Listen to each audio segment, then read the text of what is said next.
بسم اللہ الرحمن الرحیم. شروع اللہ کے بابرکت نام سے جو نہایت مہربان رحم کرنے والا ہے. رب اشرح لی صدری ویسر لی امری واحلل عقدۃ من لسانی یفقہوا قولی. رب زدنی علما رب زدنی علما رب زدنی علما. تمام حاضرین و ناظرین کو طیب سرور الحسنی اور حق نیوز کی پوری ٹیم کی جانب سے السلام علیکم. آج بھی ہم جو انتہائی اہم عنوان کے ساتھ آپ کی خدمت میں حاضر ہوئے ہیں. آج جو ہمارا عنوان ہے بیسیکلی ریاست مدینہ کیا ہے, ریاست مدینہ کا کیا مقصد تھا اور ریاست مدینہ کا کیا تصور تھا. انشاءاللہ آج اس پہ ہم نے گفتگو کرنے کے لیے اپنے اسٹوڈیو میں مدعو کر رکھا ہے. معروف رائٹر ہیں, بہت سی کتابوں کے جو ہے آپ مصنف ہیں, شاعر ہیں, ادیب ہیں اور اپنے دور کے بہترین جو ناظمین میں سے آپ رہے ہیں. اور آپ اگر اسلام آباد راولپنڈی سے ہیں تو آپ کو علم ہوگا کہ ہفتہ وار ادبی پروگرام میں قلم کارواں میں آپ انہیں سنتے بھی ہیں اور وہاں جب یہ بولتے ہیں تو آپ ان کی جو گفتگو ہے اس سے محظوظ بھی ہوتے ہوں گے. ناظرین کرام, ہمارے ساتھ آج محو گفتگو ہوں گے گروپ کیپٹن ریٹائر محترم جناب شہزاد منیر احمد صاحب. السلام علیکم سر. بہت شکریہ سر. سر کیسے ہیں آپ؟ الحمدللہ سر بہت بہت شکریہ, آج آپ تشریف فرما ہوئے. انشاءاللہ آپ سے ڈسکشن کا سلسلہ بھی جاری و ساری رہے گا. اسی کے ساتھ عرض وطن پاکستان کے بڑے ممتاز اور محترم ثناخوان رسول محترم صاحبزادہ محمد گلشان نقشبندی صاحب. السلام علیکم برادر. وعلیکم السلام ورحمۃ اللہ. کیسے ہیں آپ؟ الحمدللہ. آپ کیسے ہیں؟ الحمدللہ خیریت سے. بہت بہت شکریہ, آج آپ اسٹوڈیو تشریف لائے اور انشاءاللہ آپ سے کلام بھی ہم سنیں گے. ناظرین جیسا کہ میں نے انٹرو میں بتایا کہ آج ہم ریاست مدینہ کے تصور پہ بات کریں گے. ریاست مدینہ بیسیکلی کیا چیز ہے اور ریاست مدینہ کا مقصد کیا تھا, اور اسی پہ انشاءاللہ ہم نے گفتگو کرنے کے لیے جیسے میں نے آپ کو بتایا ہے ہمارے ساتھ آج موجود ہیں گروپ کیپٹن ریٹائرڈ محترم جناب شہزاد منیر احمد صاحب. سر مجھے بتائیے گا ریاست مدینہ کا کیا مقصد تھا, کیا تصور تھا, اور یہ کیوں, یہ تھوڑا ہمارے ناظرین کو بتائیے گا اور روشنی ڈالیے گا. اور اس سے قبل جو ہے آپ اپنی شخصیت اور بالخصوص آپ اپنی تعلیمی جہاں سے آپ نے یہ جو تعلیم کا سلسلہ ہے وہ کیسے شروع ہوا, اس پہ بھی روشنی ڈالیے گا. بہت شکریہ طیب الحسنی صاحب. آج حق نیوز نے ہمیں بھی حق دے دیا کہ ہم بھی جو ہے نا حق کی بات کریں. بہت شکریہ آپ کا کہ آپ نے یہ ہمیں موقع دیا. بات یہ ہے کہ مجھے آج اس لیے بھی اس موضوع پہ بات کرنے سے خوشی ہوگی کہ اللہ پاک کا فرمان ہی یہ ہے. تو جہاں تک میرے ذاتی تعارف کا تعلق ہے, ہمارا خاندان کشمیر سے 1947 میں جموں کشمیر سے ہجرت کر کے پاکستان سیالکوٹ میں آ کے بس گیا. تو میں نے اپنی بنیادی تعلیم بھی سیالکوٹ ہی سے مکمل کی اور بعد میں کالج میں جوائن کیا. لیکن اس کے بعد پھر میں جو ہے نا وہ اس وقت 1965 میں رن آف کچھ کی وار چل رہی تھی. نیوی کی موبائل ٹیم آئی تو ہم بھی پرجوش جوانوں کے ساتھ کھڑے ہو گئے, تو میں نیوی میں بھرتی ہو گیا. تو نیوی میں سے پھر میں نے کراچی یونیورسٹی سے بین الاقوامی تعلقات میں اپنا ماسٹرز کیا, LLB پڑھا, اور 1974 میں پھر مجھے پاکستان ایئر فورس میں کمیشن ملا. ایئر فورس میں مستقل جس طرح مختلف جو ہے نا اپوائنٹمنٹ پہ کام کرتا رہا, اور 2000 میں جو ہے نا پھر میں گروپ کیپٹن کے رینک سے ریٹائر ہوا. اور اس کے بعد پھر میں اپنی دوسری اپوائنٹمنٹ پہ شروع ہو گیا. تو یہ ذاتی تعارف ہے. جہاں تک آپ کا ریاست مدینہ کے بارے میں بات ہے تو میں گزارش یہ کرنا چاہوں گا کہ ریاست مدینہ جو ہے وہ سیاسیات کے اصولوں کے مطابق وہ ریاست نہیں تھی جو عام سیاسی انداز میں ہوتا ہے کہ اس میں رقبہ ہو, عوام ہو, اقتدار اعلیٰ ہو, اور پھر جو ہے نا اس کے جو ہے نا وہ چاروں یہ عناصر ہوتے ہیں. ریاست مدینہ اس کے مخالف تھی, اس لیے کہ اس میں 3 ایلیمنٹ تو تھے. چوتھا ایلیمنٹ جو ہے نا وہ مشروط ہے. وہ اس لیے کہ جس طرح ریاستہائے متحدہ امریکہ ہے کہ علاقائی طور پہ تو بہت ساری ریاستیں ہیں لیکن وہ ایک ریاست کا کہلواتی ہے. تو ریاست مدینہ بھی اسی طرح کی ایک نظریاتی ریاست تھی جس کا ایک باشندہ, بے شک ایک باشندہ لاطینی امریکہ میں کہیں پرتگال میں کہیں بیٹھا ہو, یا وہ کہیں کشمیر کی پہاڑیوں میں بیٹھا ہو, یا وہ مدینہ کے جو ہے نا وہ علاقے میں بستے ہوں تو وہ ایک ریاست کے شہری ہوتے ہیں۔ واہ واہ، یعنی یہ ریاست مدینہ آفاق شہری تھی، شہریت۔ واہ، تو اس لیے جو ہے نا جب یہ قائم ہوئی تو اس کا آپ دیکھتے ہیں کہ یہ مکہ میں حضور محمد صلی اللہ علیہ وسلم کے 12-13 سال کی زندگی کے بعد یہ جو ہے نا وہ جب ہجرت مدینہ ہوئی تو وہاں جا کر کے جو ہے نا یہ ریاست مدینہ کی بنیاد رکھی گئی۔ تو وہ ریاست مدینہ کی بنیاد اس لیے رکھنا پڑی کہ بہت سارے لوگ تو اس وقت حضور صلی اللہ علیہ وسلم کے دین اسلام کی تبلیغ سے جو ہے نا وہ متاثر ہو کر کے اس کو قبول کر کے دین اسلام میں آگے تھے، لیکن کچھ قبائل ایسے تھے وہ جو ابھی تک اپنی قبائلی روایتوں میں جو ہے نا وہ اسلامی لوگوں کے لیے، مسلمانوں کے لیے مختلف مشکلات کا جو ہے نا وہ سبب بن رہے تھے۔ تو حضور صلی اللہ علیہ وسلم نے اس کو ایک میثاق مدینہ کے نام سے سب قبائل کو بلایا، اور اس میں ان کے حقوق، مسلمانوں کے حقوق، مذہبی حقوق، ان کے عدل و انصاف اور ریاستی حقوق کا تعین تھا۔ یہ تھا ریاست مدینہ کا بنیادی وجہ اور اصول۔ واہ واہ واہ، کیا بہت خوبصورت آپ نے گفتگو کی ہے۔ میں اسی سے آپ کی گفتگو سے گزارش کروں گا کہ آپ نے حقوق العباد پہ بات کی اور بیسیکلی میثاق مدینہ پہ بات کی، تو اس حوالے سے جو ہے ہمارے ناظرین کو حقوق العباد کے حوالے سے تھوڑا بتائیے گا۔ وہ اس لیے کہ ریاست مدینہ جو ہے وہ تو بنیادی طور پر ہے ہی حقوق العباد کے بارے میں، کیونکہ معاشرت جہاں دو آدمی اکٹھے ہو جاتے ہیں وہاں معاشرت قائم ہو جاتی ہے۔ جس طرح حضرت آدم علیہ السلام جس وقت جنت میں تھے تو معاشرت نہیں تھی، لیکن جب اماں حوا کی پیدائش اللہ نے کی تو 2 افراد ہو گئے نا، تو معاشرت وہاں قائم ہو گئی۔ اور پھر اسی معاشرت کو جیسا کہ وقت کے ساتھ اللہ تعالیٰ نے ان کو پھر آسمان سے اتار کر کے، جنت سے اتار کر کے زمین پہ اتارا، اور وہاں پہ وہاں پہ ان کو یہ کہا گیا کہ اب آپ یہاں سے اترو، تم زمین پہ رہو گے، اور زمین کے اوپر تم لوگوں کو میری جو ہے نا وہ ہدایات آتی رہیں گی، اور جو لوگ میری ہدایات کے اوپر عمل کریں گے ان کو کسی طرح کا غم اور خوف نہیں ہوگا۔ تو یہ سب سے پہلے اللہ تعالیٰ نے وہاں ان لوگوں کو یہ لیے کہا تھا وَلَا خَوْفَ لَا هُمْ يَحْزَنُونَ، تو جو ہے نا الا ان اولیاء اللہ لا خوف علیہم ولا هم یحزنون، یہ سب سے پہلے اللہ تعالیٰ نے ان کو یہ کہا تھا کہ جو میری ہدایات کے اوپر عمل کریں گے وہ جو ہے نا ان کو دوبارہ میں ادھر ہی لے کر کے آؤں گا، ان کو غم نہیں ہوگا۔ اب وہ جب دنیا میں آئے تو اب ان کی اولادیں جو ہے نا وہ تو انہوں نے ایک معاشرت قائم کی، اس معاشرے کے جو حقوق ہیں وہ اللہ نے قرآن پاک میں بھی جو ہے نا وہ اس میں سورۃ الروم کی آیت نمبر 38 میں اس کا ذکر کیا ہے، اور حضور صلی اللہ علیہ وسلم کی حدیث کے پہ بھی جو ہے آپ نے یہ معروف حدیث سنی پڑھی ہوگی کہ مسلمان وہ ہے جس کی زبان اور ہاتھ سے دوسرے مسلمان محفوظ ہیں۔ یعنی اسلامی ریاست میں، اسلامی ریاست کا جو ثقافتی جو تصور ہے وہ یہ ہے کہ ایک مومن دوسرے مومن کے لیے مومن ثابت ہوتا ہے کس پر؟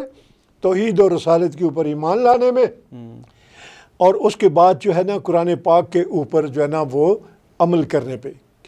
اللہ پاک نے قرآن پاک میں سورۃ الانبیاء کی آیت نمبر 10 میں یہ فرمایا ہے کہ لَقَدْ أَنزَلْنَا عَلَيْكُمْ كِتَابٌ فِيهِ ذِكْرُكُمْ افلا تاکلون، اے لوگو ہم نے یہ کتاب تمہارے لیے اتاری ہے جس میں تمہاری باتیں ہیں، تمہارا تذکرہ ہے، تمہارا ذکر ہے، تمہیں عقل نہیں؟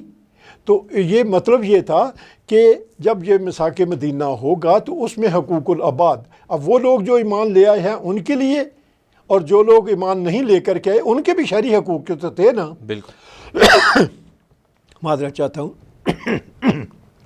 تو اس لیے ان میں حق کیا تھا؟ ان میں مذہبی آزادی تھی، اس میں ریاستی عدل تھا، اور اس میں مساوات تھا، یعنی قانون کے لحاظ سے ہر شہری کے حقوق ریاست میں برابر ہوتے ہیں۔ جی جی۔ اسلامی لحاظ سے ان کے جو حقوق ہیں ریاست میں، اسلامی ریاست میں وہ اور ہیں، فرائض اور ہیں۔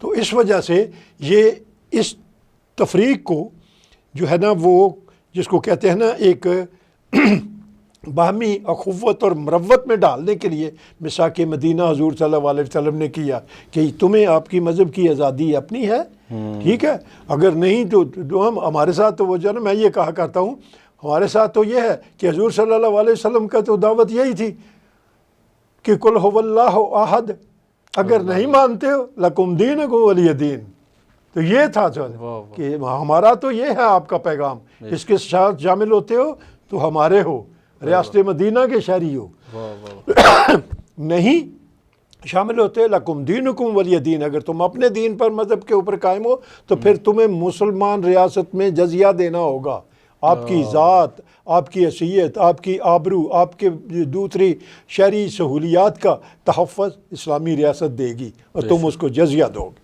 تو یہ تھا حقوق العباد کا وہاں جو ہے نا یہ تصور، کیونکہ حقوق العباد میں جیسا میں نے ذکر کیا حقوق العباد میں کیا ہے، اس کا اللہ تعالیٰ نے کہا والدین کے ساتھ جو ہے نا احسان کرو، اپنے رشتہ داروں کے ساتھ صلہ رحمی کرو، اپنے یتیموں کا خیال رکھو، مسکینوں کا خیال رکھو، بیواؤں کا خیال رکھو، محتاج لوگوں کا خیال کر۔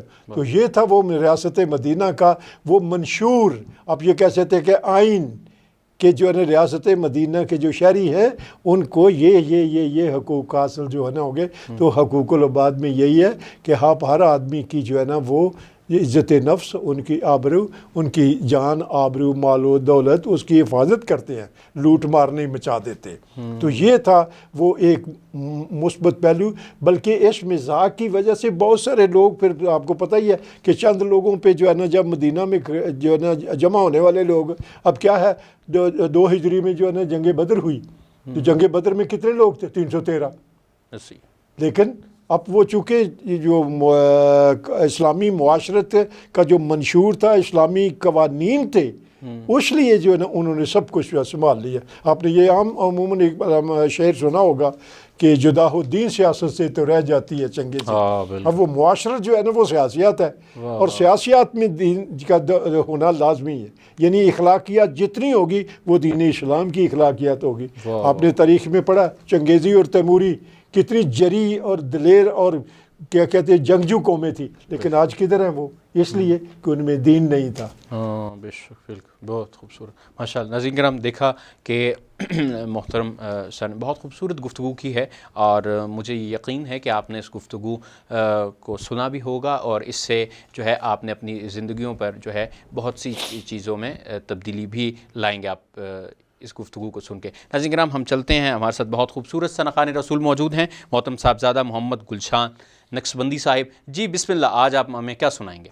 آج ہم آپ کو میرے استاد محترم جناب پیرزادہ اسد حسنین چشتی صاحب، جو درگاہ میں گدی نشین بھی ہیں، آپ کا ایک بہت ہی خوبصورت اور باادب قرآن و سنت کی روشنی میں لکھا گیا کلام آج میں پہلی مرتبہ، شاید یہ آج سے پہلے میں نے پڑھا بھی نہیں، اور شاید استاد جی نے بھی یہ کلام نہ پڑھا ہو، یہ ہمیں پڑھایا گیا تھا، تو میں چاہوں گا کہ یہ میں آپ کی سماعتوں کی نظر دوں۔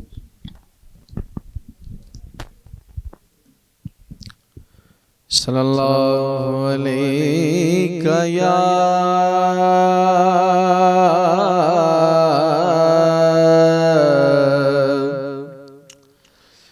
یا رسول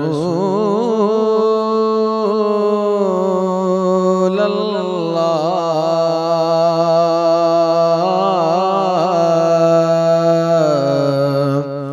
وسلم علیک یا حبیب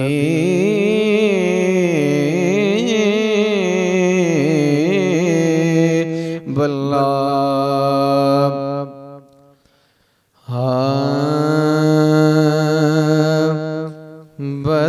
بتاؤں کیا عقیدت ہے مجھے نام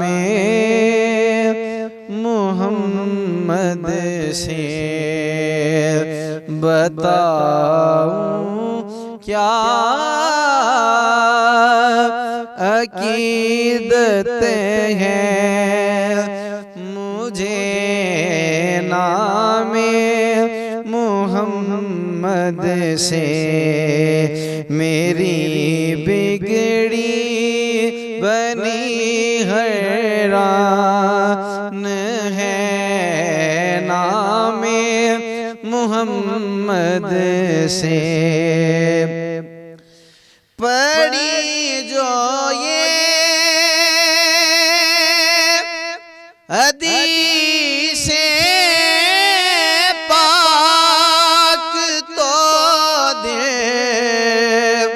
ہو گیا روشن، پڑھی جو یہ حدیث پاک تو دل ہو گیا روشن، جو آدم کی بنی بگڑی، جو آدم کی بنی بگڑی، تو بس نام محمد سے میری بگڑی بنی حیران ہے، نام محمد سے ہوں داتا پاک یا میرے علی اور سب علی یارو، ہوں داتا پاک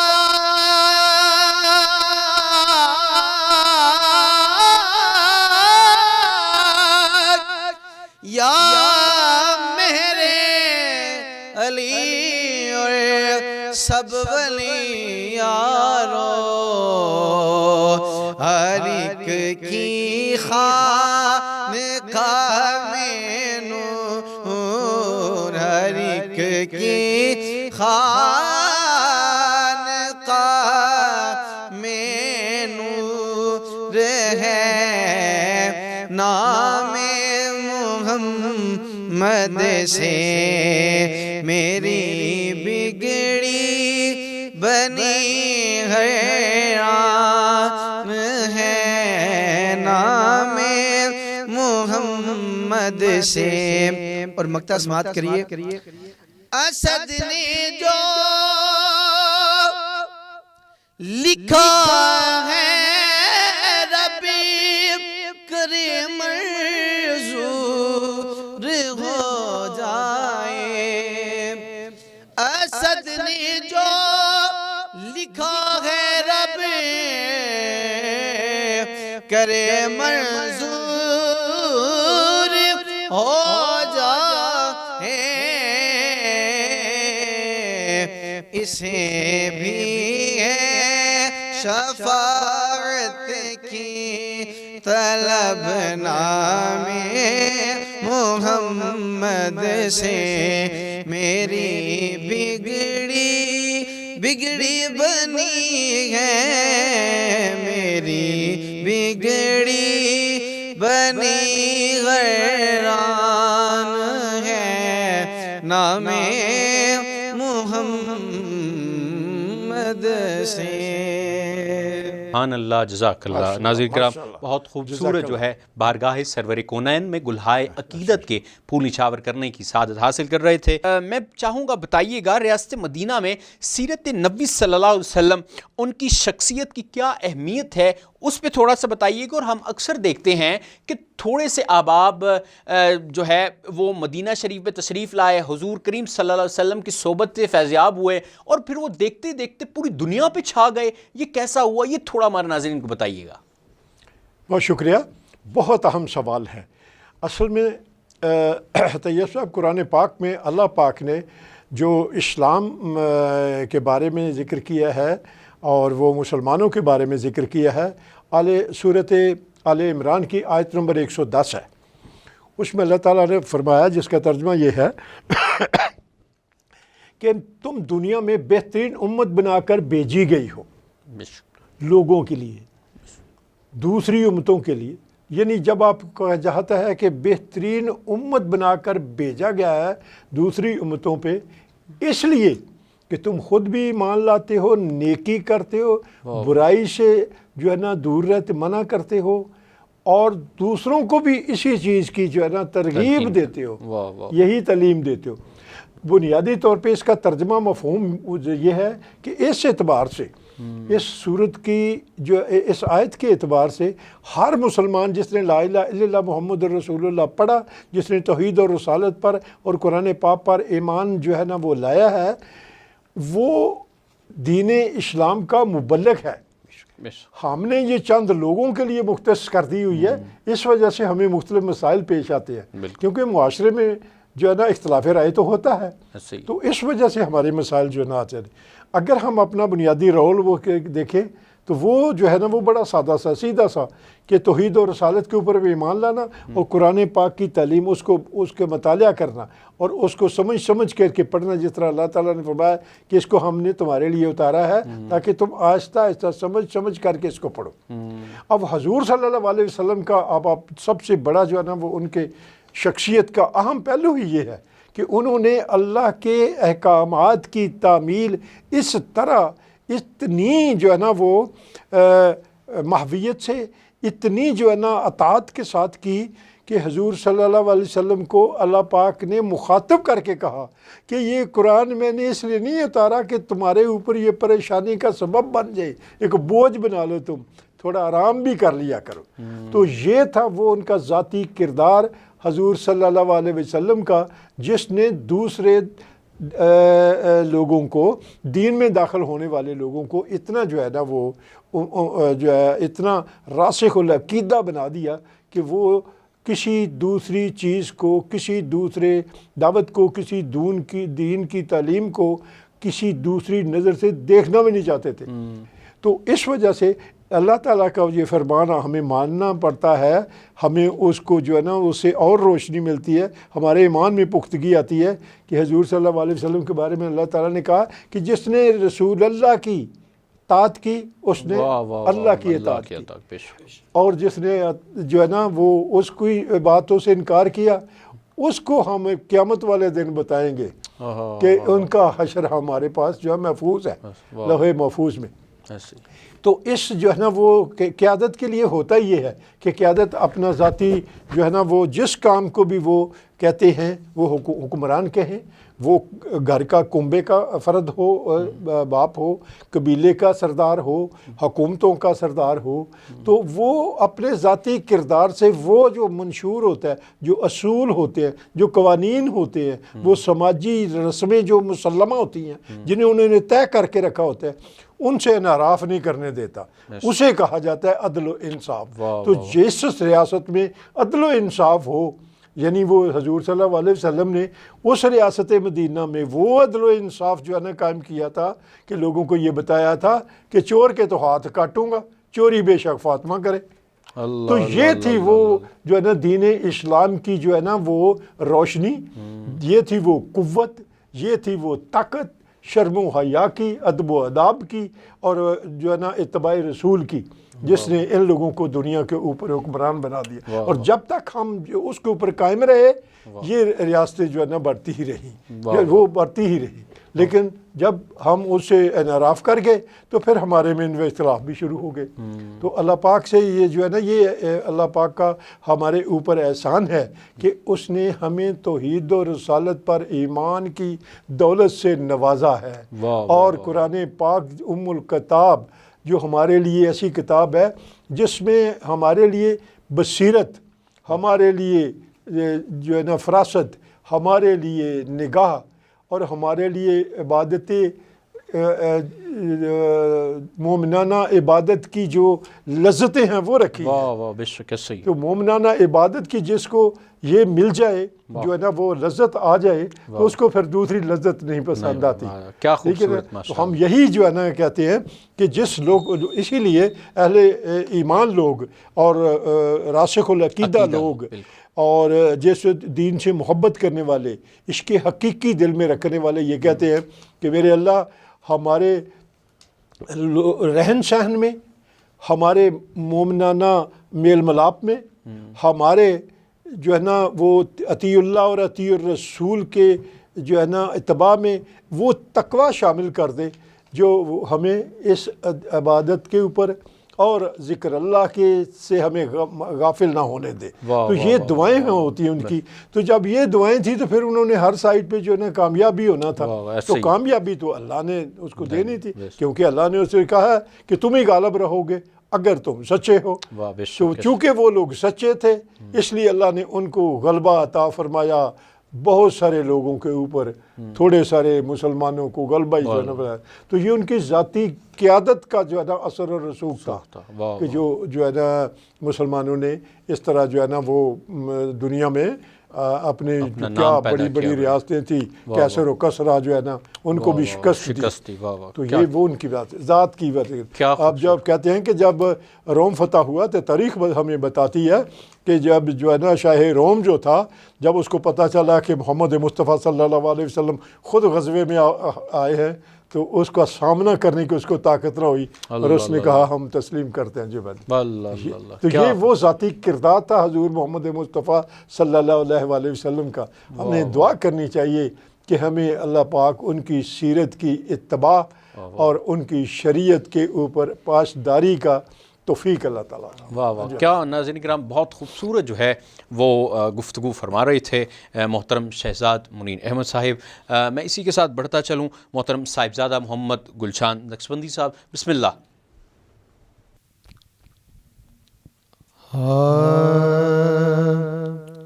رخ مصطفیٰ کو دیکھا تو دیوں نے جلنا سیکھا، رخ مصطفیٰ کو دیکھا تو دیوں نے جلنا سیکھا، یہ کرم ہے مصطفیٰ کا، یہ کرم ہے مصطفیٰ کا، شب غم میں ڈرنا سیکھا، اور بڑا خوشی نصیب ہوئے، بڑا خوش نصیب ہوں میری خوش نصیب دیکھو، بڑی خوش میری خوش نصیبی دیکھو، بڑی کم سنی سے میں نے، بڑی کم سنی سے میں نے ہے یہ نعت پڑھنا سیکھا، اور میرا خلش مظفر در پاک کے مصطفیٰ پر، میرا خلش مظفر در پاک مصطفیٰ پر، اور میرے جذبے عاشقی نے، میرے جذبے عاشقی